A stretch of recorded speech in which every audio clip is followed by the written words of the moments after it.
Dear students, good morning. आज हम RBSC Rajasthan board history का चैप्टर सेकंड का नेक्स्ट पार्ट स्टार्ट करेंगे। तो अपने गुप्तकालीन आर्थिक जीवन कंप्लीट कर लिया था। आज करेंगे फायन ने भारत के बारे में क्या लिखा है बताइए। अपना क्वेश्चन बनाइए, फायन का भारत वर्णन। चीनी यात्री फायन चंद्रगुप्त द्वितीय के शासनकाल में भारत आया था। किसके काल में आया था? चंद्रगुप्त द्वितीय के शासनकाल में भारत आया था। चीनी यात्री फायन ने 399 ईस्वी से 414 ईस्वी तक क्या किया था? भारत का भ्रमण किया। फायन ने भारत की आर्थिक, धार्मिक, राजनीतिक व सामाजिक स्थिति का क्या किया था? वर्णन किया था। फायन ने चंद्रगुप्त द्वितीय के बारे में लिखा है कि उसकी प्रजा क्या है? सुखी है, और राजा ना तो शारीरिक दंड देता है और ना ही प्राण दंड देता है। क्या है? उसकी प्रजा तो सुखी है और राजा ना तो शारीरिक दंड देता है और ना ही प्राण दंड देता है। ब्राह्मण धर्म भी उन्नत अवस्था में था। फायन ने मध्य देश को ब्राह्मणों का क्या कहा है? देश कहा है। फायन ने बौद्ध धर्म के बारे में लिखते हुए कहा है कि बौद्ध धर्म सीमावर्ती राज्यों में उन्नत अवस्था में था, ठीक है, लेकिन अपने प्रमुख स्थानों में अपनी महत्ता खो रहा था। ठीक है, नेक्स्ट है हर्षकालीन भारत। हर्षकालीन भारत में क्या है? पुष्यभूत वंश की स्थापना थनेश्वर हरियाणा में, ठीक है, में हुई थी। क्या? पुष्यभूत वंश की स्थापना थनेश्वर हरियाणा में हुई थी। इस वंश का पहला महत्वपूर्ण शासक कौन था? प्रभाकर वर्धन था। ठीक है, हर्ष चरित्र के अनुसार, किसके अनुसार? हर्ष चरित्र के अनुसार प्रभाकर वर्धन इस वंश का चौथा शासक था। कौन सा शासक था ये? चौथा शासक था। हर्षवर्धन 606 से 647 ईस्वी इस वंश का महान शासक था। कब से कब? सब 606 से 647 ईस्वी इस वंश का महान शासक था। उसने अपनी राजधानी थानेश्वर से कनौज स्थानांतरित की थी। कहाँ से? थनेश्वर से कनौज स्थानांतरित की थी। ठीक है, हर्षवर्धन के शासनकाल में चीनी यात्री ह्वेंसांग भारत आया था। कौन आया था? चीनी यात्री ह्वेंसांग भारत आया था। तो नेक्स्ट अपना है, अब हर्ष के बारे में क्वेश्चन बनाइए। हर्ष की विजयों एवं साम्राज्य विस्तार पर टिप्पणी लिखिए। अब हर्ष की विजय एवं साम्राज्य विस्तार क्या था? हर्षवर्धन के साम्राज्य की वास्तविक जानकारी उसके अभिलेखों हर्षचरित्र तथा ह्वेंसांग सीयूकी से मिलती है। ठीक है, हर्ष ने लगभग समस्त उत्तरी भारत में विजय प्राप्त की एवं साम्राज्य का क्या किया था? विस्तार किया था। ह्वेंसांग का यात्रा वृत्तांत सीयूकी के नाम से जाना जाता है। किसके नाम से? सीयूकी के नाम से जाना जाता है। ह्वेंसांग ने हर्ष की पंच भारत, कनौज, गौड़, पंजाब, मिथिला, उड़ीसा की विजयों का क्या किया? इसमें उल्लेख किया है। हर्ष की विजय क्या है? हर्ष की विजय में देखो, हर्ष की विजय गौड़ का शासक, ठीक है, इसमें क्या है? हर्ष ने बंगाल के गौड़ों के विरुद्ध कार्यवाही की। ठीक है, उस समय शासक वहाँ का क्या था? शासक था। हर्ष ने शासक पर आक्रमण करके उसे परास्त किया और उसे राज्य से बाहर जाने पर मजबूर कर दिया। हर्ष के लौट जाने पर शासक ने फिर मगध पर क्या कर लिया था? अधिकार कर लिया था। वल्लभी विजय। हर्ष ने 630 ईस्वी से 633 ईस्वी के बीच वल्लभी नरेश ध्रुवसेन द्वितीय बालादित्य को क्या किया था? पराजित किया था। हर्ष ने वल्लभी से वैवाहिक संबंध बनाए थे। ठीक है, क्या बनाए थे? वैवाहिक संबंध बनाए थे। वल्लभी नरेश को अपनी ओर बनाने के लिए उसने अपनी पुत्री का विवाह उसके साथ कर दिया था। क्या किया था? उसने अपनी पुत्री का विवाह उसके साथ कर दिया। हर्ष तथा कामरूप। अभी हर्ष के कामरूप के शासक, हर्ष ने कामरूप के शासक भास्कर वर्मा के साथ समझौता किया। किसके साथ किया था? भास्कर वर्मा के साथ समझौता किया, जिससे गौड़ नरेश शशक को सीमित कर दिया। ठीक है। हर्ष पुलकेशिन संघर्ष। ठीक है। हर्ष का चालुक्य नरेश पुलकेशिन द्वितीय के साथ 630 ईस्वी से 634 ईस्वी युद्ध हुआ। कब तक हुआ था? 630 से 634 ईस्वी तक युद्ध हुआ। एहोल प्रशस्ति और वेंगसांग परोक्ष रूप से इसकी क्या करते थे? पुष्टि करता है। हर्ष व पुलकेशिन द्वितीय के बीच यह युद्ध नर्मदा नदी के तट पर हुआ था। कौन सी नदी पर हुआ था? नर्मदा नदी के तट पर हुआ था। सिंध के साथ संघर्ष। इसमें क्या था? वानभट्ट के हर्ष चरित्र से पता चलता है कि हर्ष ने सिंधु राज को युद्ध क्षेत्र में माद्रित नष्ट किया हुआ, क्या इसका अर्थ है? नष्ट किया हुआ करके उसकी राजलक्ष्मी को छीन लिया। ठीक है। इससे पता चलता है कि सिंधु देश का राजा युद्ध में पराजित तो हुआ परंतु उसका राज्य नहीं छीना जा सका। ठीक है। क्या उसका राज्य नहीं छीना जा सका।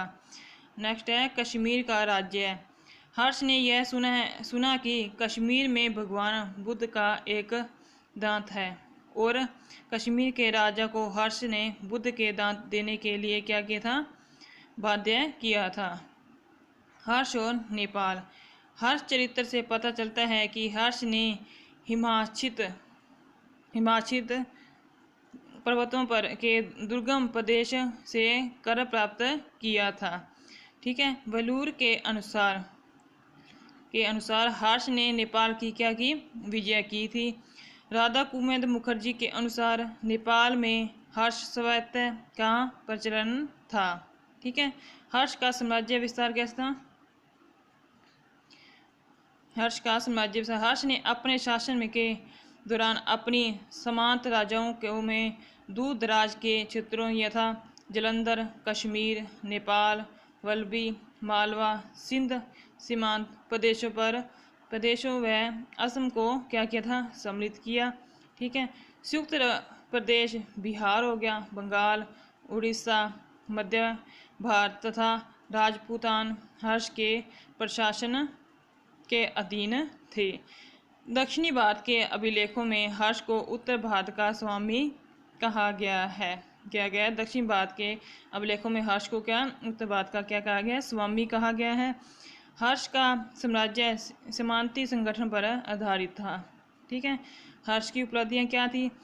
परमा भटनागर। ठीक है। महाराजाधिराज, शंकरोत्तरायश्वर। ठीक है। एकाधिकार चक्रवर्ती, सार्वभौम परमेश्वर आदि है। क्या ये हर्ष की सारी उपलब्धियां हैं? ठीक है। नेक्स्ट है ज्ञान व धर्म के संरक्षण के रूप में हर्ष का क्या करना है? मूल्यांकन करना है। नेक्स्ट क्वेश्चन अपना बढ़ रहा है ज्ञान व धर्म के संरक्षण के रूप में हर्ष का मूल्यांकन कीजिए। अब देखो हर्ष का धर्म व ज्ञान के संरक्षण के रूप में मूल्यांकन। हर्ष एक महान सेनापति, कला, साहित्य व धर्म संरक्षक था। क्या था ये? महान सेनापति था, कला, साहित्य व धर्म का संरक्षक था। हर्ष प्रारंभ में शैव धर्म का अनुयायी था। किसका अनुयायी था? शैव धर्म का अनुयायी था और बाद में वह महायान बौद्ध धर्म की ओर प्रवृत्त हुआ। बौद्ध धर्म के प्रचार प्रसार के लिए हर्ष ने कनौज में 643 ईस्वी में एक विशाल सम्मेलन का आयोजन किया था। ठीक है। विशाल सम्मेलन का आयोजन किया था। हर्ष के प्रयासों में महायान बौद्ध धर्म देश विदेश में फैला था। ठीक है। नेक्स्ट अपना है कनौज सभा पर टिप्पणी। कनौज सभा पर टिप्पणी देखो। कनौज सभा पर टिप्पणी। कनौज सभा, इसमें क्या था? कनौज सभा का आयोजन हर्ष ने 643 ईस्वी में कनौज में किया। ठीक है। कनौज सभा का उद्देश्य देश विदेश में बौद्ध धर्म का क्या करना था? प्रचार प्रसार करना था। कनौज सभा में 3000 महायान व हीनयान थे। कितने थे? 3000 महायान व हीनयान बौद्ध भिक्षु, 3000 ब्राह्मण व नालंदा विश्वविद्यालय के लगभग 1000 बौद्ध विद्वान भाग लेने के लिए आए थे। कितने थे? 1000 बौद्ध विद्वान भाग लेने के लिए आए थे। कनौज सभा 23 दिन तक चली। कितने दिन तक चली थी ये? 23 दिन तक चली और इसमें महायान बौद्ध शाखा का क्या होता है? प्रचार प्रसार हुआ था। हर्ष के संरक्षण तथा प्रयासों से महायान बौद्ध धर्म देश विदेश में फैला। ठीक है, अब देखो नेक्स्ट अपने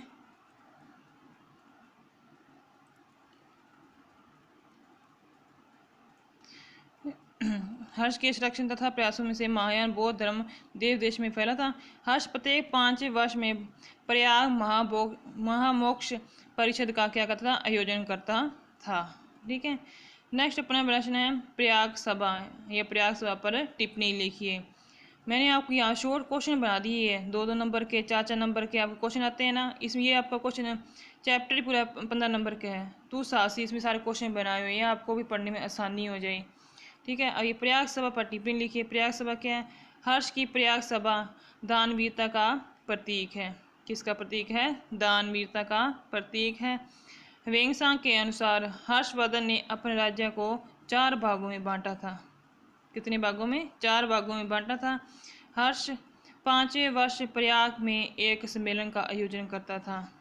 5वें वर्ष में प्रयाग में एक सम्मेलन का आयोजन करता था, जिसे महामोक्ष परिषद कहा जाता था। प्रयाग में पहले दिन रेत के ऊपर एक अस्थायी इमारत पर एक बुद्ध मूर्ति रखी गई और लोगों में असंख्याक वस्त्र तथा बहुमूल्य वस्तुएं बांटी गई। ठीक है, फर्स्ट नंबर पे ये था। सेकंड पे दूसरे और तीसरे दिन क्या करता था? क्रमशः सूर्य और शिव की मूर्तियों का सम्मान किया गया था। किसका क्या था? सूर्य और शिव की मूर्तियों का सम्मान किया गया था। चौथे दिन 10,000 बौद्ध भिक्षुओं को दान दिया गया। ठीक है, 5वें दिन 20 ब्राह्मणों को दान दिया गया था। जैन धर्म तथा अन्य धर्मों के अवलंबियों को 10 दिन दान दिया गया। किनको? जैन धर्म तथा अन्य धर्मों के अवलंबियों को 10 दिन दान दिया गया। सुदूर के देशों से आए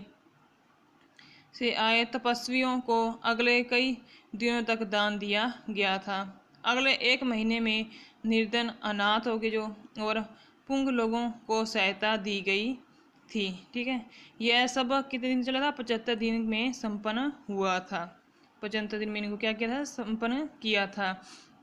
नेक्स्ट है प्रयाग सभा पर वेंगसांग ने लिखा है, अब तक 5 वर्ष का सचित धन व्यय हो चुका था। घोड़ों, हाथियों और सैनिक उपकरण के अतिरिक्त जो राजा संपत्ति की रक्षा तथा सुव्यवस्था के लिए आवश्यक थे, शेष कुछ भी ना बचा था। सब कुछ दे चुकने के बाद हर्ष अपनी बहन राजश्री से एक पुराना वस्त्र मांगा और उसे पहनकर 10 दिशाओं के बुद्धों की पूजा की और प्रसन्नता अनुभव की थी कि उसका कोष दान धर्म में समाप्त हो गया था। ठीक है, नेक्स्ट अपना क्वेश्चन है हर्ष के शासन प्रबंध पर टिप्पणी लिखिए। हर्ष का शासन प्रबंध कैसा था? इस पे हर्ष के शासन प्रबंध पर टिप्पणी लिखिए। हर्ष ने दिन को 3 भागों में बांट रखा था। कितने दिन को 3 भागों में बांट रखा था, जिसमें से एक राज्य कार्य के लिए निश्चित था। हर्ष का प्रशासन निरंकुश तथा गणतंत्रीय तत्वों का मिश्रण था। ठीक है, मंत्री परिषद में शासन संचालन में सहयोग हेतु मंत्री परिषद होती थी। ठीक है, मंत्री को सचिव या अमात्य कहा जाता था। क्या कहा जाता? मंत्री को सचिव या अमात्य कहा जाता था। मंत्री परिषद राज सिंहासन रिक्त होने की अवस्था में अपनी शक्ति का प्रयोग कर सम्राट को चुनौती थी। ठीक है, राज्यवर्धन की मृत्यु पर मुख्यमंत्री भंडी ने मंत्रिपरिषद की सभा का आयोजन किया था और हर्ष के राजपद संभालने का क्या किया था? प्रस्ताव रखा था। ठीक है, नेक्स्ट है सचिवालय। सचिवालय में क्या था? सचिवालय हर्ष की राजधानी में एक सुव्यवस्थित सचिवालय था। वानभट्ट ने अवंती को विदिशा तथा युद्ध मंत्री बताया है। सिंहानंद को उसने हर्ष का सेनापति कहा है। क्या कहा है? हर्ष का सेना या सेनापति कहा है। कुंतल को कुंतल को उसने गुड़ सेना का अधिकारी बताया है। मधुवन ताम्रपत्र में स्कंदगुप्त को महाप्रमातर महासमांत कहा गया है। मधुवन ताम्रपत्र में समांत महाराजा ईश्वर गुप्त को रिकॉर्ड सिलेक्शन कहा गया है। ठीक है। वासखेड़ा, नेक्स्ट क्या है अपना,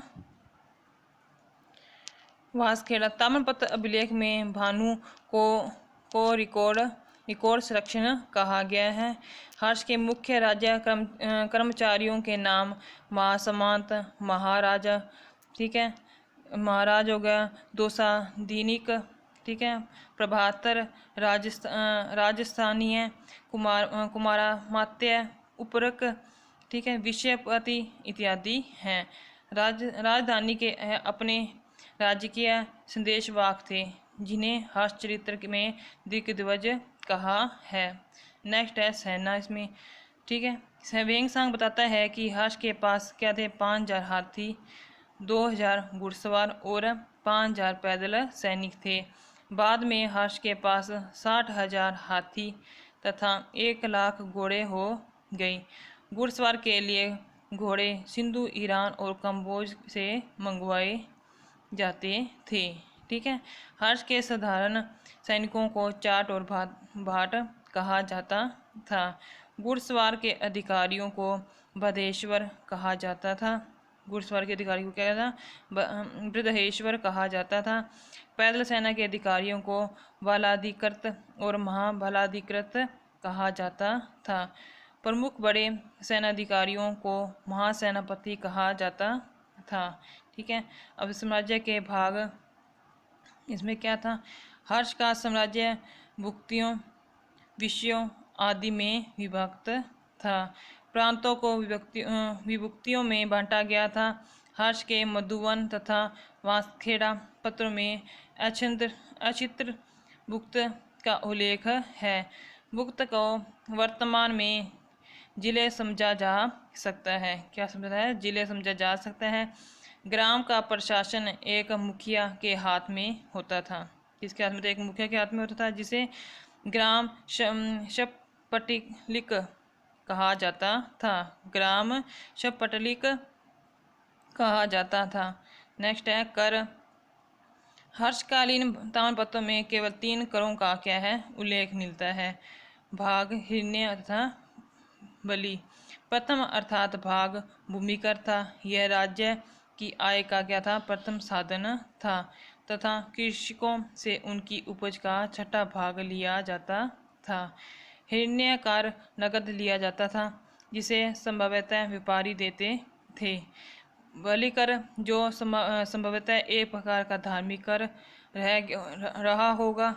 वेंगसा ने लिखा है कि राज्य भूमि को 4 भागों में बांटा गया था। कितने भागों में, 4 भागों में बांटा गया था। एक भाग राज्य कार्य चलाने के लिए था। दूसरा भाग मंत्रियों तथा अन्य राज कर्मचारियों को वेतन देने के लिए था। तीसरा भाग सुयोग्य व्यक्तियों को पुरस्कृत करने के लिए था। और चौथा भाग क्या था, धार्मिक संप्रदायों को दान देने के लिए था। नेक्स्ट है दंड विधान। अपराधियों को अपराध करने या कानून तोड़ने पर दंड दिए जाते थे, लेकिन शारीरिक दंड नहीं दिए जाते थे। अपराधियों को जीवन जंगलों में बिताने के लिए नगर से निकाल दिया जाता था। क्या किया था, अपराधियों को जीवन जंगलों में बिताने के लिए नगर से बाहर निकाल दिया जाता था। अपराधी अथवा निर्दोष सिद्ध करने के लिए कभी कभी अग्नि, जल, विष आदि के द्वारा दिव्य परीक्षाएं भी ली जाती थी। नेक्स्ट अपना क्वेश्चन है, वेंगसा ने भारत के बारे में क्या लिखा है। ठीक है। नेक्स्ट क्वेश्चन अपना है, वेंगसा ने भारत के बारे में क्या लिखा है। वेंगसंग ने भारत के बारे में क्या लिखा। वेंगसंग का भारत विवरण। हर्षवर्धन के समय में विख्यात चीनी यात्री वेंगसंग भारत आया था। कौन है, चीनी यात्री वेंगसंग भारत आया था। वेंगसंग बौद्ध धर्म के विषय में विस्तृत जानकारी प्राप्त करने के लिए उद्देश्य से 630 ईस्वी में भारत आया था। वेंगसंग ने भारत के संबंध में निम्नलिखित विवरण दिया। क्या नंबर 1 पर, सामाजिक स्थिति। 7वीं शताब्दी का भारतीय समाज ब्राह्मण, क्षत्रिय, वैश्य व शूद्र 4 वर्णों में क्या था, विभाजित था। ब्राह्मण अपना अधिकांश समय कहाँ, धार्मिक कार्यों में व्यतीत करते थे। क्षत्रिय निर्दोष, सरल, पवित्र, सीधे साधे और मितव्ययी थे। ये दयालु और परोपकारी थे। ठीक है। नेक्स्ट, व्यापारी वैश्य जाति के थे। शुद्ध शिल्प और वृत्त के अतिरिक्त कृषि कर्म भी करते थे। अंतरजातीय विवाह प्रतिबंध थे। आर्थिक पक्ष में क्या, हर्ष के समय कृषि, उद्योग एवं व्यापार अच्छी दशा में थे। सोने चांदी की मुद्रा के अतिरिक्त कौड़ियों का मुद्रा के रूप में प्रचलन था। वस्त्र उद्योग बहुत उन्नत अवस्था में था। ताम्रलिप्त, भड़ोच, पाटलिपुत्र आदि शहर व्यापारिक केंद्र थे। कपड़ा, मसाले निर्यात और घोड़े, सोना, चांदी आदि की प्रमुख वस्तुएं थी। राज्य उपज का छठा अंश कर के रूप में वसूला जाता था। नेक्स्ट है धार्मिक जीवन। विदेशी भारत को ब्राह्मणों का देश समझते थे। भारत में ब्राह्मण धर्म का प्रभाव था। जैन और बौद्ध धर्म में भी प्रचलित थे। बौद्धों में महायान प्रभावी था। राजनीति की जीवन हमेशा के अनुसार हर्षवर्धन एवं प्रजा वात्सल्य, कर्तव्य परायण तथा दयालु सम्राट था। प्रजा सुखी एवं संतुष्ट थी। दंड कठोर थे। राजा द्वारा लोक कल्याण के कार्य किए जाते थे। अपराध कम होते थे। ठीक है। नेक्स्ट है शिक्षा। शिक्षा बौद्ध बिहारों के अतिरिक्त गुरुकुलों में दी जाती थी। वेदों की शिक्षा मौखिक रूप से में दी जाती थी तथा ब्राह्मी लिपि प्रचलित थी। नालंदा विश्वविद्यालय शिक्षा का प्रमुख क्या था, केंद्र था और वल्लभी शिक्षा का दूसरा विख्यात केंद्र था। नालंदा क्या था, विश्वविद्यालय का प्रमुख केंद्र था और वल्लभी शिक्षा का दूसरा विख्यात केंद्र था। ठीक है। तो आप इतना ही नोट्स कंप्लीट कर लेना, बाकी आपको नेक्स्ट कल करवाऊंगी। Thank you, have a nice day.